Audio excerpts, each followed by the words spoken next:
As tourists, we often go to Normandy for the beautiful scenery, the amazing food, and the cheese, the connections to World War II, the D-Day beaches, and the medieval history, the Plantagenets, Joan of Arc.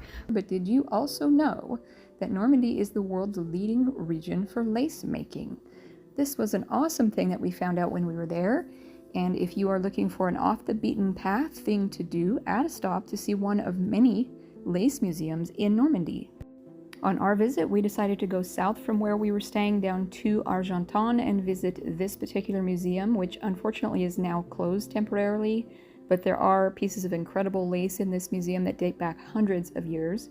They were absolutely stunning to look at. If you're into anything like this, and I always have been into crochet, knit, embroidery, anything of this type, so this was fascinating. I was enchanted with how meticulously beautiful these are, and to imagine the skill it takes to create these. If you've ever seen how this is done with the needles and bobbins that they use, it is mind-boggling that these are hundreds of years old. It's mind-boggling that anyone can do it. So if you have time in your Normandy, check out the lace museums. They are not a place most tour buses will take you, so you'll have to look them up. But a great day to take a break from all the World War II and historical sites would be to do a combination cider tasting and a lace museum visit. There is a great museum of lace in Bayeux, so if you're seeing the tapestry, you could see that. There's one in Caen. If you're doing the D-Day beaches, you could take a break to see that one.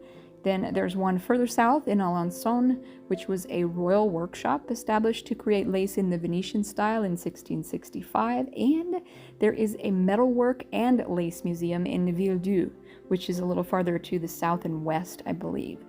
Also, if you're way up north, you could go to Calais and you'll see one of the oldest lace factories in the world.